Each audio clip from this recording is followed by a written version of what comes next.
well as by the spacious backyard at 515 Arkell Drive, the Bertrand children were thrilled to be able to write to their friends back home that they lived on the same estate as Groucho Marx, Dean Martin, and Elvis Presley.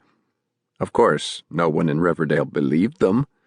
Local legend has it that Debbie Bertrand even mailed her former school friend some loose change she had taken from the actor Don Adams, then the star of the TV hit Get Smart, to prove that she babysat for his children.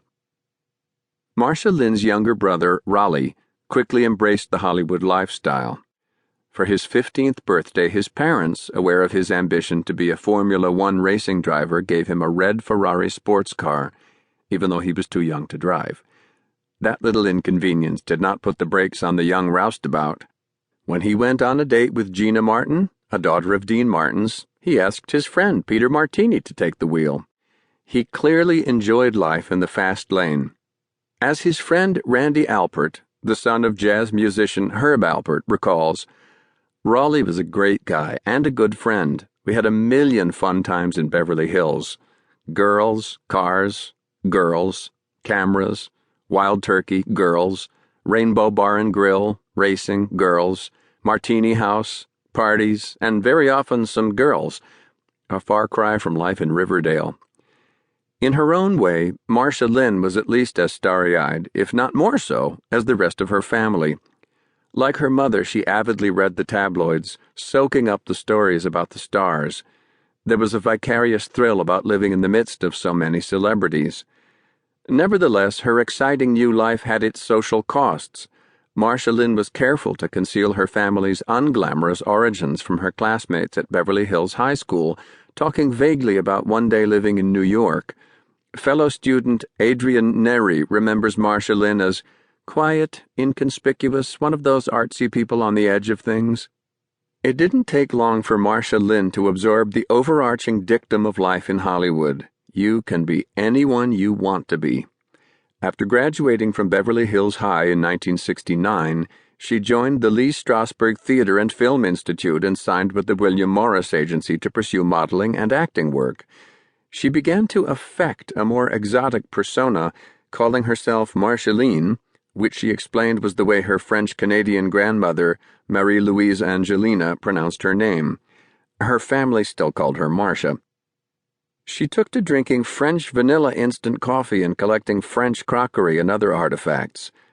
Just to add an exotic frisson, the family believed that there was a dash of Iroquois Indian in the bloodline dating back to their French-Canadian settler roots. Certainly with her swooping dresses, embroidered headbands, and long hair, she was a poster child for the hippie generation. As she left her teenage years behind, something changed inside her.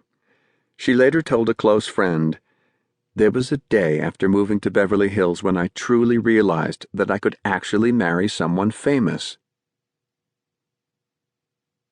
Marcia Lynn was born on May 9, 1950, to Lois and Roland Bertrand.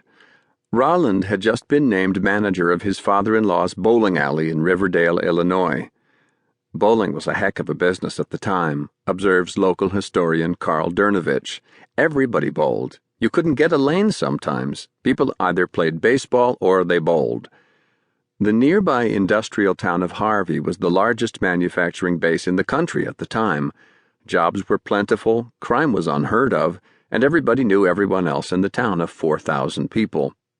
The Riverdale where Lois was raised was straight out of a Norman Rockwell painting, complete with white picket fences and roses around the door.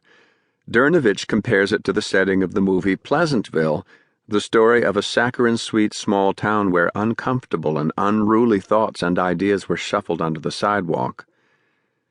Life in Riverdale was comfortable, secure, and recognizable, if a tad dull.